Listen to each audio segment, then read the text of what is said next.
Welcome back to Planet Doug, but in Tanjung, Balai in Sumatra, Indonesia. Today is Monday, about 9 o'clock in the morning on Monday, and businesses out there are opening up.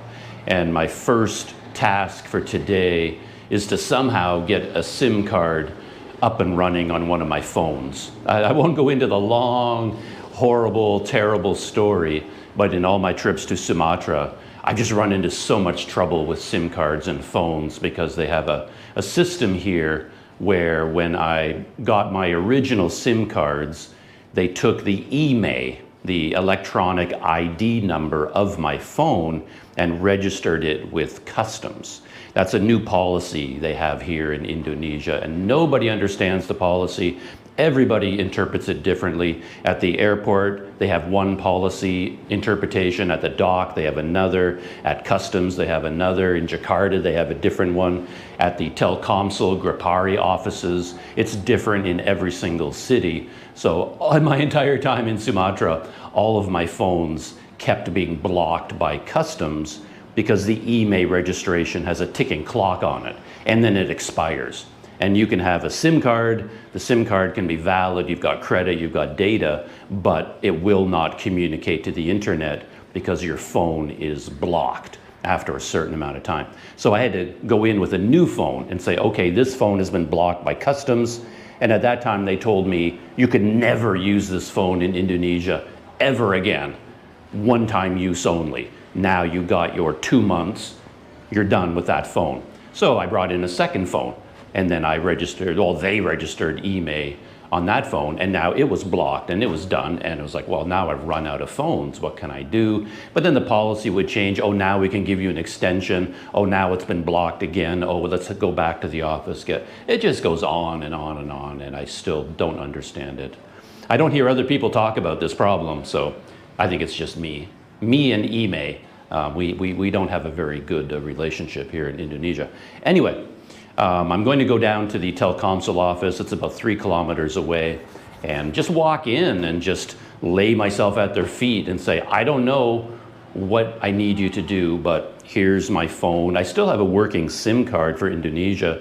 I have the app on my phone. I have it installed, but then I get a message that says SIM 1 disallowed. And I know from experience that means customs has blocked the IMEI of that phone. And then basically, maybe they can give me a 2-month extension, maybe they can do nothing. Basically, I don't know. So I'm just gonna go in, tell them my story, and it's like, is there anything you can do for me? Or am I not allowed to get on the internet anymore in Indonesia? Yeah, it's always been a long-term problem of mine. I'm staying in a low-budget hotel again here called the Hotel Malahayati. And they do have Wi-Fi, and they have a Wi-Fi router, which is actually pretty high speed, but the budget single rooms are on a balcony outside the building, far, far away from the router, and there is essentially no internet inside this room. So I can't upload videos. Most of my devices won't connect at all. One phone will get a little bit of a connection, and I can get on WhatsApp occasionally and send a message, but that's all I can do. It's just my life. I just never have good Wi-Fi. Yeah, it's part of the low budget life. I mean, if you stayed at a more expensive hotel, in theory, you get better Wi-Fi, but low budget, this is what happens. Of course, I have a lock on my bike down here. Not a very strong lock, but it does the job. Ooh, I forgot to bring water. So I've got a space on my bike for 3 water bottles, and I didn't even bother to bring one. It's funny. I talked about this the other day. I have a way of wrapping this up, and if I think about what I'm doing, I always do it wrong. But if I do it instinctively without thinking, then I get it perfectly wrapped to put it away in my little my lock bag. And I normally use a pannier bag to mount on here, but I just wasn't in the mood to get it ready. So I just have my little knapsack as well. I normally don't like to wear a knapsack when riding a bike. It's just uncomfortable and your back gets all sweaty, but the pannier bag is also much bigger and bulkier, so I just didn't want to deal with it this morning. It's quite a bit heavier. All right. And hello.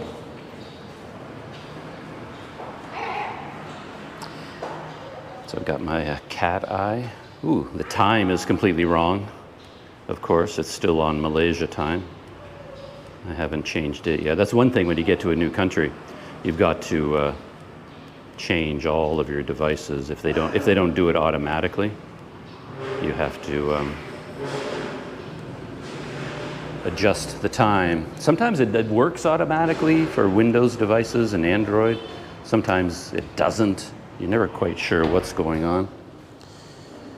And oh yeah, I left my one of my tools down here. I've got this broomstick attached with hose clamps. I just want to make sure they're nice and tight, so my camera doesn't fall off. Morning.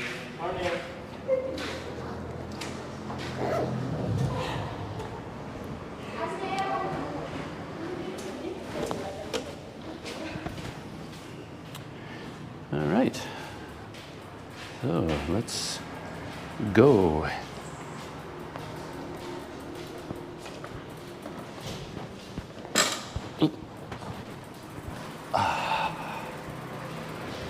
Yeah, it's convenient to have a bike and get around on your own, but also by the time you're done doing even simple things like unlocking it and putting a GoPro on it, you're like, you're already just sweating to death. So, yeah. Should have brought my sunglasses too. But yeah, it takes a few days to adjust to the new world that you're in. Day by day, you make small adjustments and figure out how to survive here. Make sure you bring everything you need. Another reason I didn't bring my pannier bag is I just wasn't in the mood to get out my like tire patching kit and pump and tools. I'm not going that far, so if I get a flat tire, I guess I'll just walk my bike back here to fix the flat, because I'm not bringing any of my tools with me right now.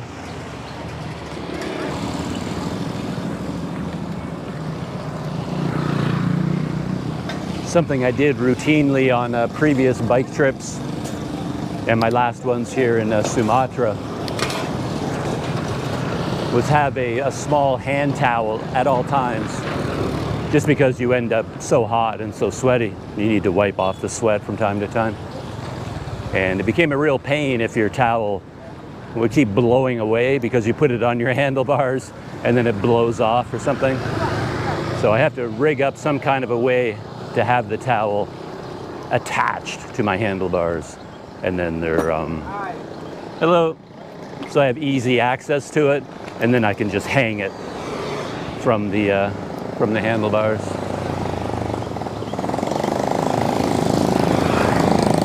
Oh, look at that, they're actually shutting down the carnival. Must have been here for only a short time. Yeah, this was the location of the carnival. Big thing with lots of rides, swinging boats, Ferris wheels, and they're packing up. I thought maybe they would stay here for a week or so, but maybe, yeah, they've probably already been here for maybe a month or who knows how long. Yeah, they're shutting down and packing up. So if I wanted to take a ride on a pirate boat, I missed my opportunity. They're already gone. It's nice in this neighborhood too. They have an Alpha Mart right here. So it's only like like 250 meters from my hotel. So if I want a cold drink, it's easy to walk there. So let's see what else is in my new neighborhood for however long I stay here. It seemed really busy and full of shops and restaurants when I first got here, but I guess that was on a Saturday night, and that was when everything was open. Now it seems a little bit quieter, not quite as many like restaurants and cafes here as I thought there were. There's enough for me with my simple lifestyle. As long as I can get mee ayam bakso and boober ayam, I'm happy. That's all I really need. And a convenience store for a cold drink. Hello.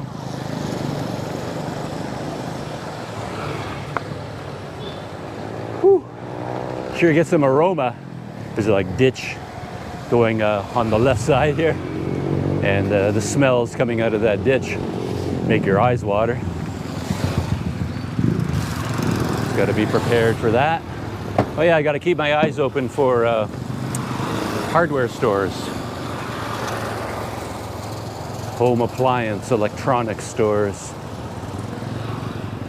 I went on quite a journey in DuitNow last time, trying to buy one of these little cooking pots, one of these little kettles, mainly because I had difficulty describing to people what it was I was looking for. But now that I have one to show them, it should be a lot easier. I have a sample. Yeah, not a whole lot going on this street. Very dusty. Hello. Hello.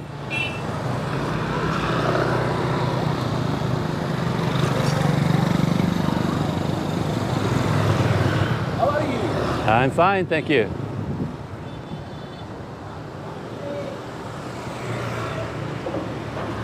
Right up ahead is the main road. I have to turn left here. A couple kilometers, hopefully, will get me to Telkomsel.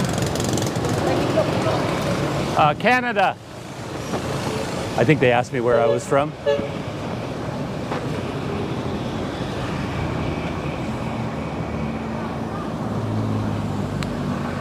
Yeah, I think if you wanted to be sure of finding food, you'd have to come all the way down here to the main road. A lot more businesses will be down here.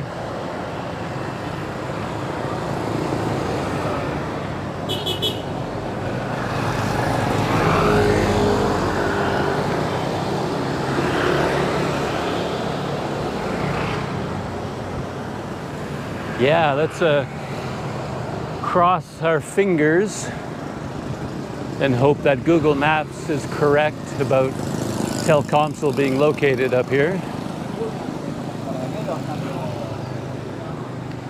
I think I made sure to bring everything I need. Passport, things like that.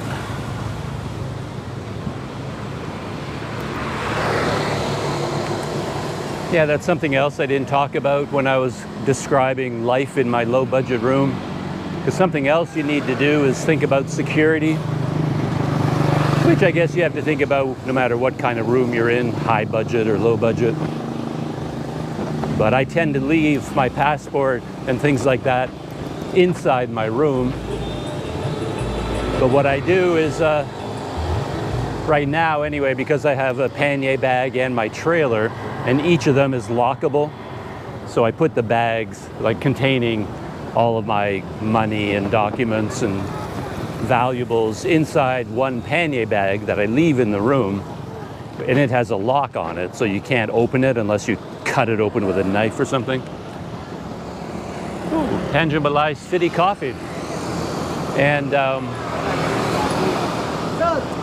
hello. And but what the flaw in that though is that somebody could just pick it up and just pick up the pannier. Whoa. The flaw in that though is that somebody could just pick it up and just pick up the pannier. Whoa.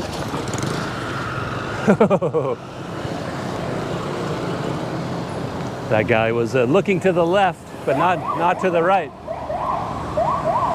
because they'll often go against traffic.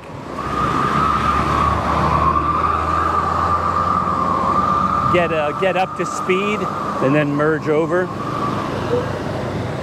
But that could have been my first adventure on this trip.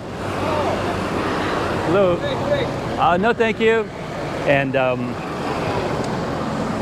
yeah, guy could have run right into me, but we didn't collide. But anyway, I was saying that someone could still just pick up that pannier bag and walk away with it because it's portable. So then what I do is take that whole pannier bag, which is locked, put it inside my trailer, and I close the zipper on the trailer and lock that zipper as well. And the trailer is too big for anyone to reasonably pick up and take with them anywhere. So that's about as secure as I can make it. It's not perfectly secure, of course, nothing is. But I think it's safer than carrying it around with you. I mean, you think it's safer to have your passport with you on your person in a money belt or something, but that's so uncomfortable to have a money belt around your waist. It gets so hot and sweaty. Hello. And just carrying any of your valuables with you all day, like on a day like today, to me it seems like a needless risk. I think the chances are higher that you would lose something on a day like this than someone actually stealing something from your room. I think your room is still the safest place.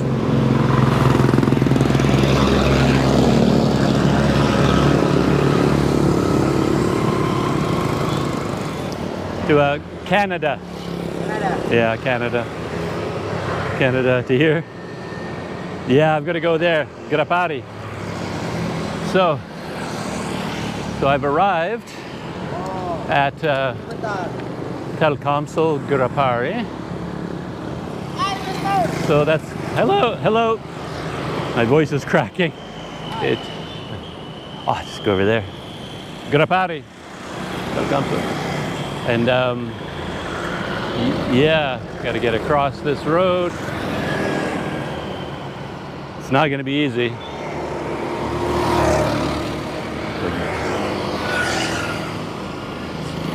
Yeah, it's amazing how busy places like Indonesia can be. You wouldn't think of it from a distance, but I still can't shake this image of Sumatra being big and open and wild and empty. But man, it is a bustling place. A single road like this can be a total barrier. Especially for someone who is on a bicycle. There we go.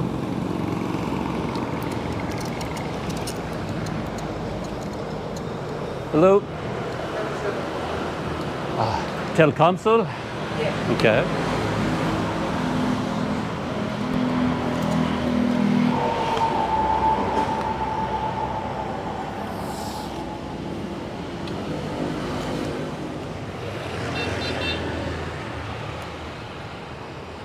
All right, all done. And I'm connected to the internet once more. And I have a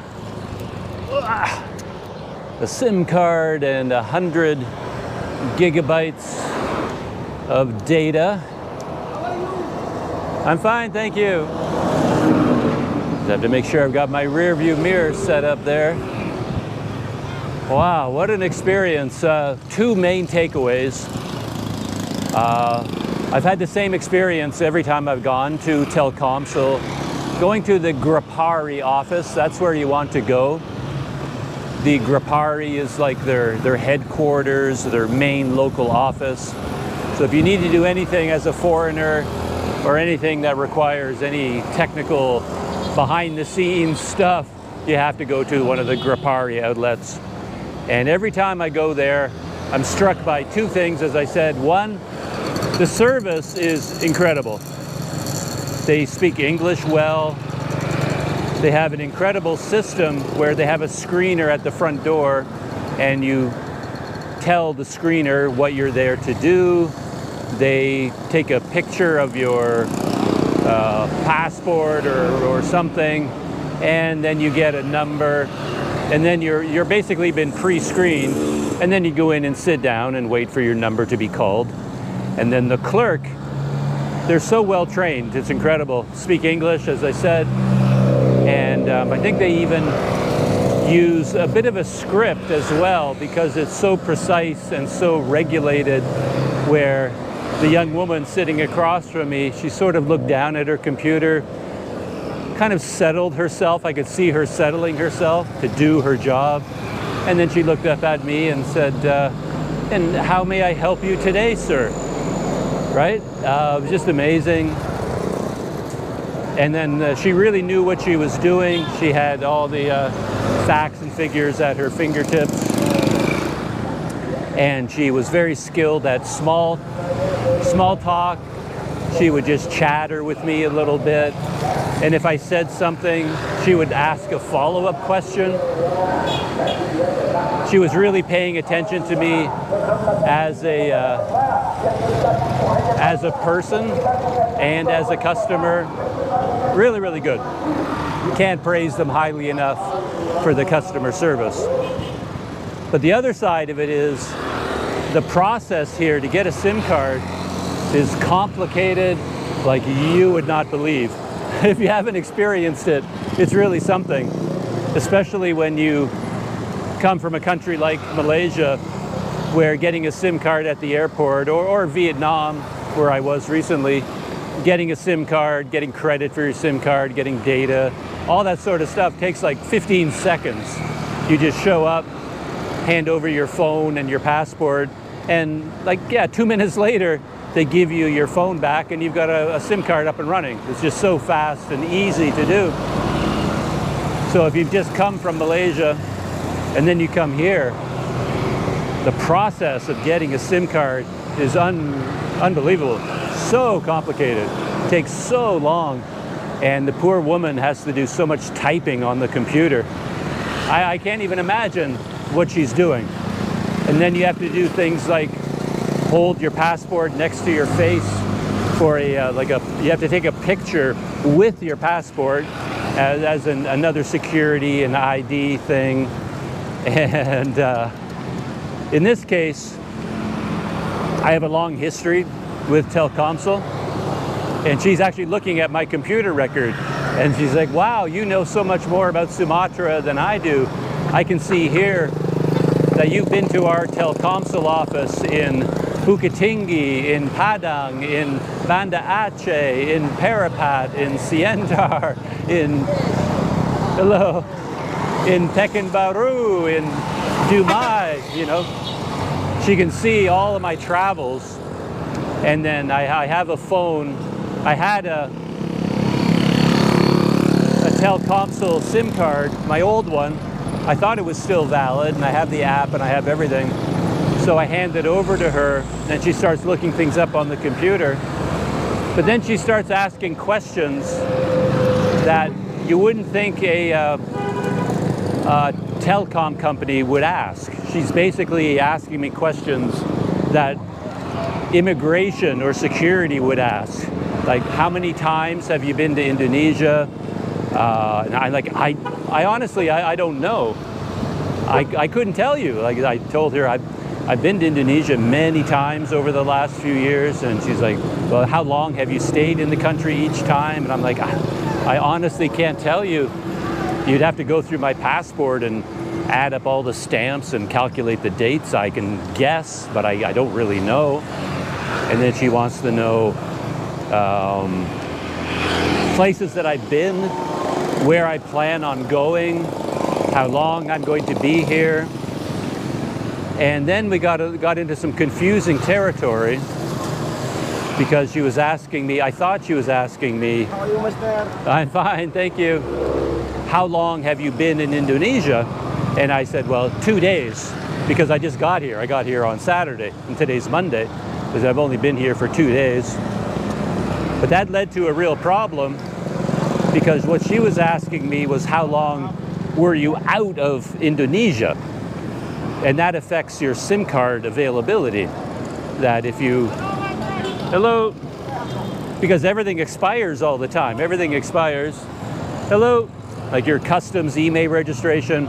And the only way you can extend it or something is if you leave the country for a certain length of time. And she says, oh, if you've only been out of the country for 2 days, we can't do anything for you. And I says, no. I've been in the country for 2 days, but I left Indonesia for a long time. And she says, well, how long were you out of the country? And again, I'm like, I don't really know. I'll have to add up the months because I went from Indonesia back to Malaysia. Then from Malaysia, I went to Vietnam for a few months. Then from Vietnam, I went back to Malaysia. And then she finally says, oh, so you've been gone from Indonesia for a year or 6 months or 8 months or something like that. I says, yeah. She says, oh, okay, that's okay then. Then maybe we can do something for you. I guess if I had left Indonesia and I was out of the country for 2 days and came back in again, then I couldn't do anything, according to the rules. That's what she was telling me. So anyway, everything was good. And then she started going through the system. And it was a little bit complicated because I had a SIM card, but I couldn't remember what the phone number was on that SIM card anymore. And she's like, well, is this the phone number? And I said, I don't know. I have no idea what the phone number is. But then she did a whole bunch of work, went off and talked to a bunch of people, did a lot of computer stuff, and then she came back and said, you can't use this phone anymore. She said that my main phone that I used to use in Indonesia the last time, she said, it's done. You registered with customs with the IMEI for 2 months, or I think it's 90 days or 2 months, whatever it is. And then it expired. And then they managed to extend it for me for another 90 days. And then she says, that's the last extension you can get. You're done. Basically, that phone, I can never use it in Indonesia ever again. I've reached my limit. Customs has blocked it for eternity. So then she said, well, do you have another phone? I said, yeah, luckily I do have 2 phones.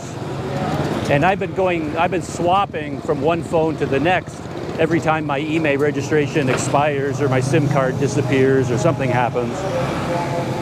So I have another phone and I gave it to her. She entered the IMEI into customs, and it too is tinkering on the edges of being banned for all eternity. But she says, well, with this phone, I can get you going. I can get you up and running right now. The IMEI still had a bit of life to it. So she started all over again with a new phone. And again, it took a very long time.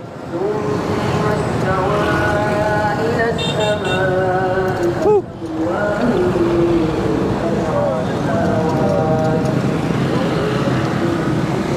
And yeah, so she went through the whole procedure, but then it turns out even though she could register my IMEI for that second phone, the SIM card, she said, was no good anymore. It had expired and it could not be extended. So then I had to buy a new SIM card, get a new phone number, install it in that phone, and then it takes a while for the customs system to register the IMEI of the new phone. And then they send OTP signals and codes and things like that. And eventually, eventually it was all done. But to be honest, exactly what happened, I really can't tell you. All I really care about is whether I'm up and running, and on this phone, I now have a new SIM card and 100 gigabytes of data. So, and it's valid for 60 days. And at 60 days, everything gets canceled again. And I have to start all over. Anyway, that's the road that goes to my hotel right over there. But I'm just going to keep riding around because now I want to buy a new kettle. And the cost, by the way, was I got 100 gigabytes for 100,000 rupiah and a new SIM card for 10,000. So the grand total was 160,000. But it took over an hour, hour and a half, something like that, to finally get through all the process. Anyway, I'm going to keep cycling and look for a hardware store.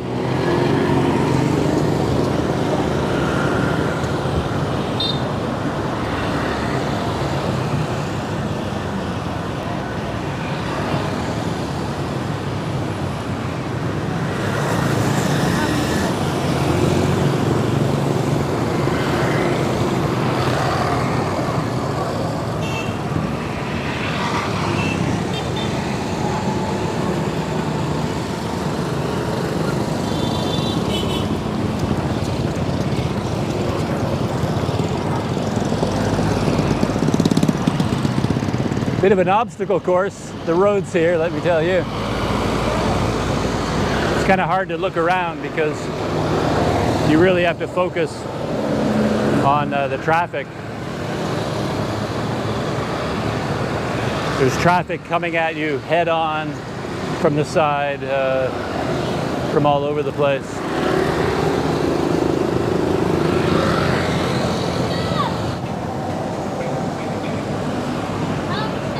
Hello. You from? Canada. Hey.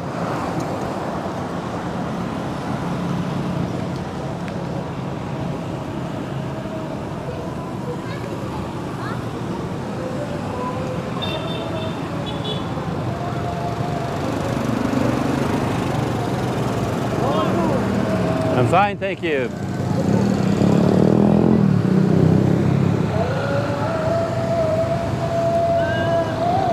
Hello.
This is interesting. I've just been following these streets almost at random, and I find myself back at the park. I came here to the carnival last time I was in Tanjung Balai, and the Grand Singgi Hotel, the fancy hotel, is just up ahead on the right. That's where I stayed last time. I was only here for a couple of nights, and I splurged on their finest establishment, which I think it only came to something like $20 per night. But yeah, that's 3 times the price of where I'm staying now. So yeah, for me, it's an expensive place.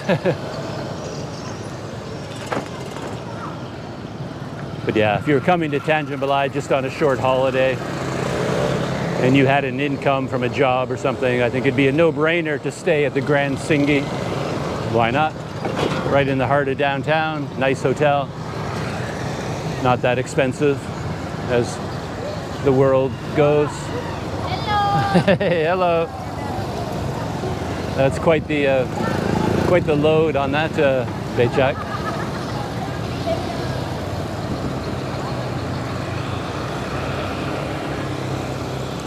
Yeah, I would rather be staying down here. If I could stay right downtown, it would be better. There's just more going on here. A lot more restaurants and food stalls, more comfortable.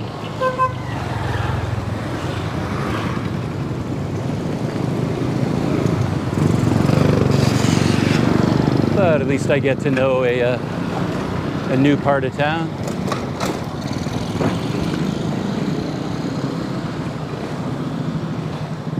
Home appliances.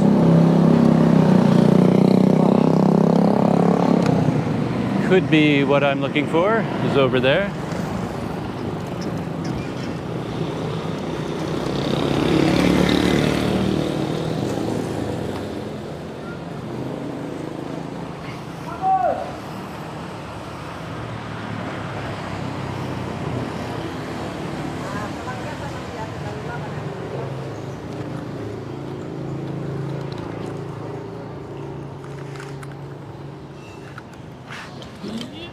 Take a video. Oh, video ya. Yeah.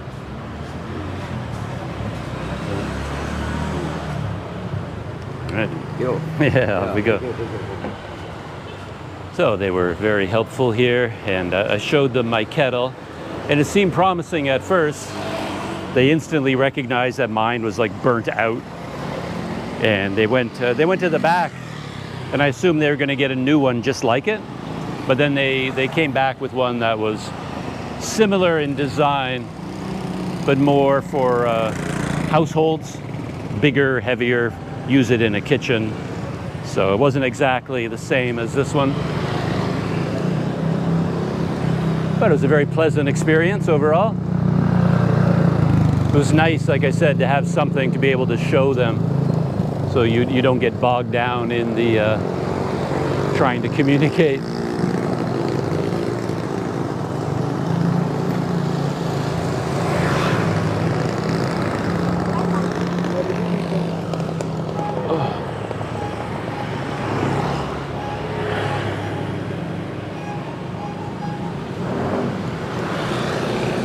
Feels like I'm on the right street. That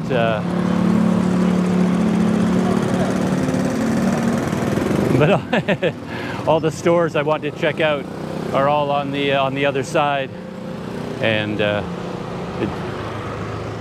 it's not that easy to cross the road.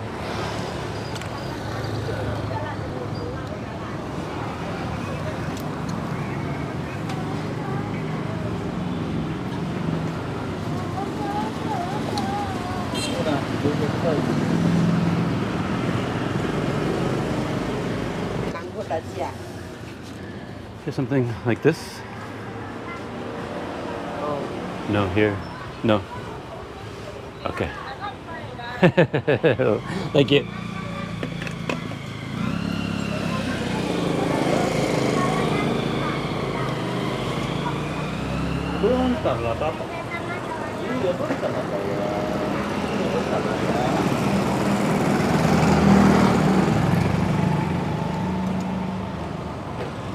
And I thought I saw another sort of electronics store over here.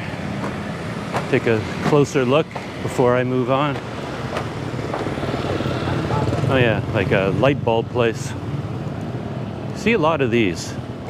It's like Indonesians need a surprising number of light bulbs in their life.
Hello.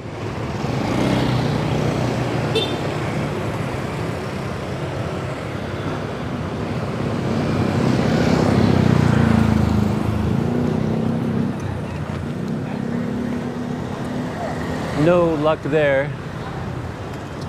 It's another interesting thing as you go to a different country. You learn how they group products, like what they sell together. It may not be the same as other countries. So here, when you see a place that sells light bulbs, they also tend to sell stereo systems. And those products are combined for some reason. And I just need to find the type of store that carries small household appliances and kettles in particular.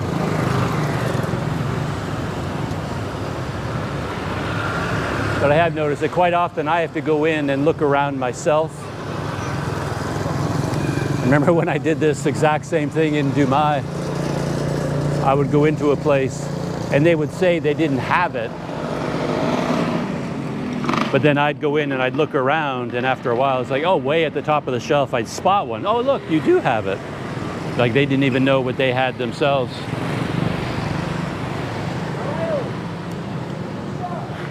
There's a big electronics store over there. Looks like they're selling refrigerators and washers and dryers.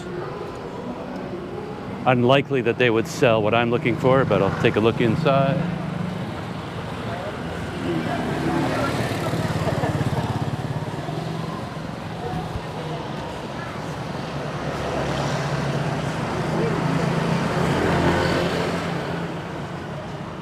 Ooh.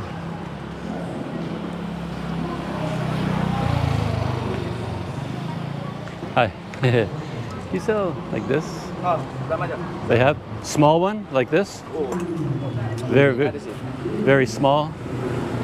Lebih kecil dari itu katanya.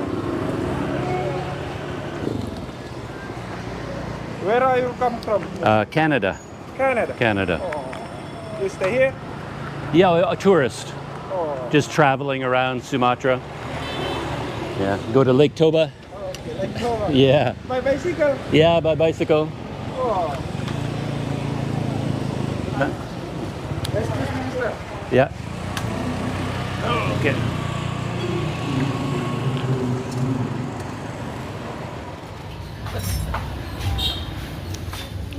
So they do have one. It's almost identical in every way, as you can tell. It's like one factory in China makes these, and they sell them to dozens of different companies, and they all put their own branding on them. But this one is a 12 centimeter, so it's just a little bit bigger than this one, which is fine. But I asked him whether they have the smaller one or not, because I'd rather get this, the smallest one. But you can see they could have anything at all up there, and they may not even know that they have it themselves. But either way, I'm walking out of here with one, either with this one or with a smaller one. So pretty happy about that. My errand, I took care of it pretty easily. So that's where I bought my kettle, this place right here. I didn't think I would be lucky there because it has all the big appliances. I usually find this type of kettle in a place that has all kinds of little doodads. But yeah, they had it there. They didn't have a full selection, small, medium, and large, so I ended up getting the medium. But right across the road is this place, and they sell ice cream and fruit tea. So I was going to get a coffee somewhere, but I think I'm going to hop in here for some ice cream. I'm inside the ice cream parlor now, and just in case the video clip from inside the store went missing or you missed that part, this is what I bought. It cost 60,000 rupiah, which I think is like $3 or $4 US, something like that. And it is essentially a kettle. But I really like these because they're very lightweight. There's almost nothing to them. And they're very inexpensive, obviously. This one's a little bit bigger than my old one, but it's still reasonably sized. And yeah, and it's open on the top. So you can cook noodles and boil eggs in this, as well as boil water for coffee, so I like it better than a regular kettle. The one issue with these I've noticed in the past, ones that I bought, they actually leak. Seems like it's solid aluminum, but these little pinpricks at the bottom, and occasionally one of those holes will be like a pinprick. It's microscopic, you can't even see the leak, but once you add water and you start boiling, then water starts pouring out of the bottom. And that's what happened to me in Dumai. I had to keep going back to the same store. I think I went back 2 times until I finally got one that didn't leak out the bottom. So I kind of wanted this guy to actually test it for leaks, but he didn't. But he put the whole thing together, he put the handle on, whatnot. So, SIM card, kettle, done. I'm done for the day. Now I'm just rewarding myself with a bubble milk tea. And I may even get some ice cream here as well after I have my bubble milk tea.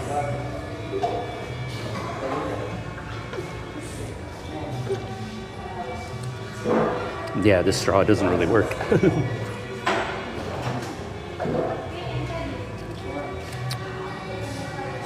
Seems to be, yeah. You end up with one of the bobas stuck on the end of the straw, but it's not one of the wide straws, so you can't actually drink the boba.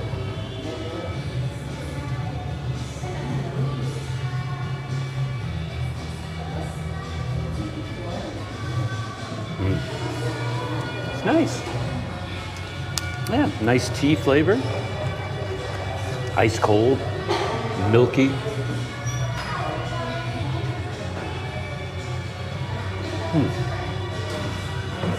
It's just the right level of sweetness, I think. Planet Doug approved. Oh, okay.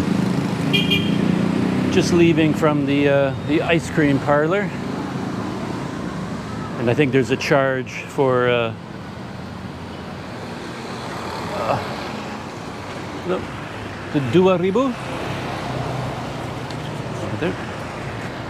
Terima kasih. Okay, thank you. Thank you.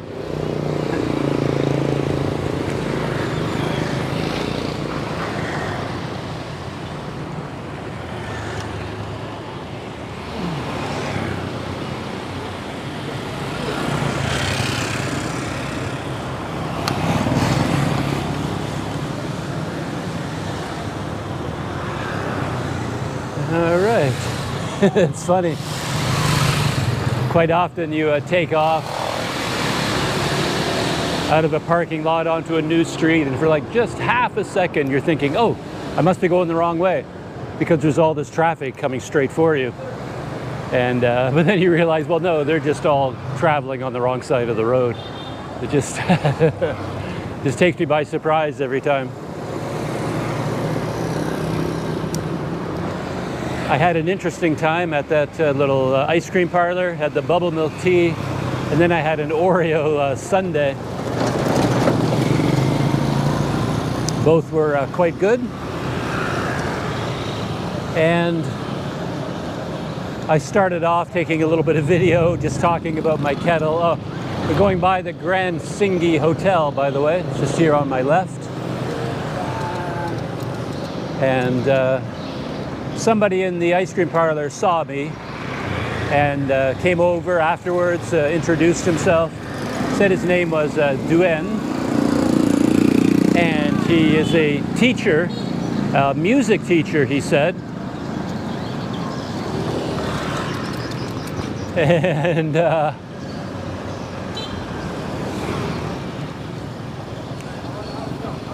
today, he said, was a kind of holiday. I didn't understand the name of the holiday, sort of a national, patriotic, government sort of day. He also talked about the national anthem in Indonesia. He mentioned the name of the person who wrote the national anthem, apparently quite a well-known figure in Indonesia. And he said that the Indonesian national anthem is well known as one of the longest national anthems in the world. It's very, very long, apparently. But I think he was telling me about that because the holiday was related to that. I tried to look it up on the internet, but I couldn't find it. So I don't know what holiday it is, but they had a ceremony at the school. It's not a regular school day, and then he had to go from there to his daughter's school, where she was taking part in some kind of a school performance. So we were chatting about all of that, and told me some interesting things about the national anthem and the man who wrote it, all that sort of thing. And we were talking about just comparing notes about our lives and this sort of thing. And I mentioned that I was in Thailand during the COVID period of time. During the pandemic, I was based in Thailand. And he mentioned that his sister actually contracted COVID. She was living in Jakarta at the time, and she died. So his sister passed away from complications from COVID. And because people were not allowed to travel at that time, he never saw her, and they didn't have the regular family ceremony for her because of COVID. It's funny how even years after the pandemic is over, we're still talking about it, and it seems to have affected everyone's lives in so many different ways. And you keep hearing more and more stories about what was going on in people's lives when they were basically stuck, if not inside their house, actually inside their local town, and unable to go anywhere, and families were completely separated. Hello. This might be my street. I gotta keep an eye on things.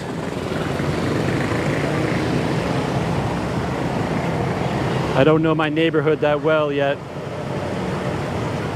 Yep, this is my street. Pat myself on the back.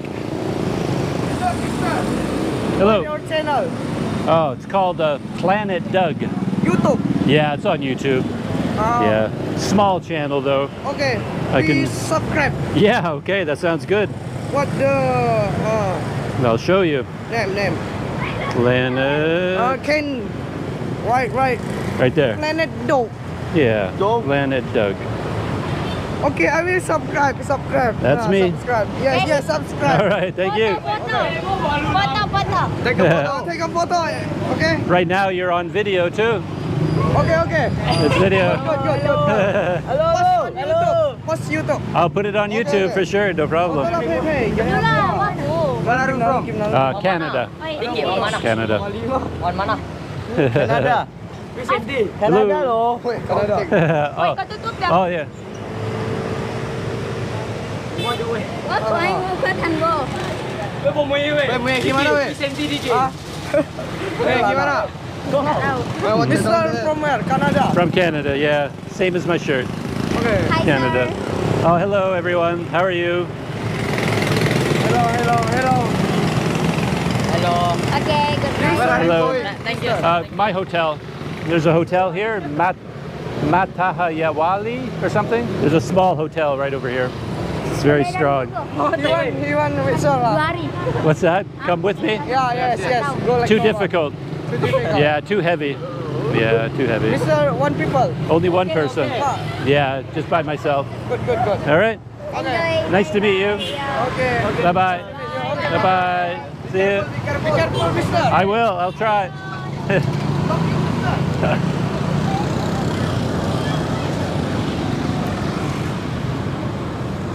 So yeah, met some students there. Ooh, a little bit of a traffic jam up here.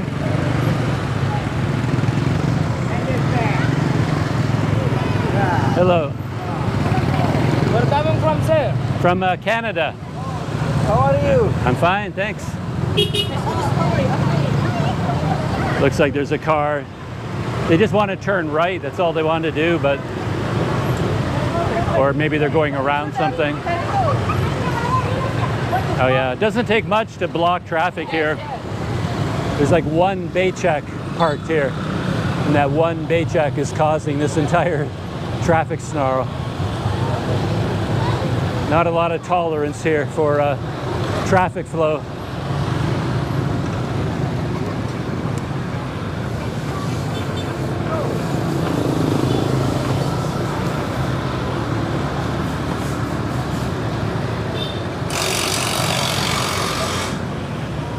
Yeah, now at least the hotel doesn't feel that far away. When I got here, I guess I started at the dock, and the trip from the dock all the way to here was about 8 kilometers. And riding that in the dark, as it was getting dark, after going through the immigration and customs and the ferry ride, thank you, it was very tiring, so it felt like a long ride. But now that I'm in the town, I was right downtown at that ice cream parlor, and getting from here back to the hotel, it's no big deal. It's not that far away.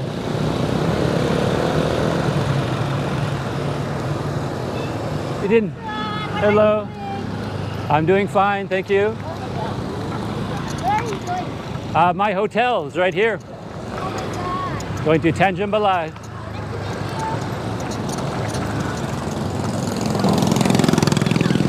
Oh.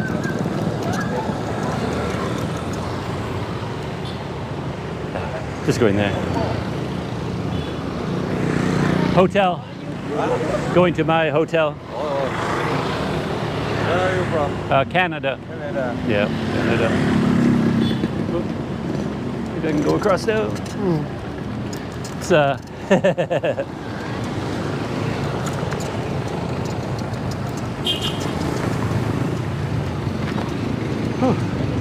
Hey, yeah, that's quite a challenge just getting across that road. Oh yeah, it looks like they're doing some road construction over there. I have no idea what they're doing. Look at that. They dug a hole in the pavement, and they got some unusual gear that they're working with. I have no idea what it could be. But they had to block the road with that truck, and yeah, that creates another traffic snarl. Boy, it'd be nice if there was a Alpha Mart like right here. 7-Eleven, something like that.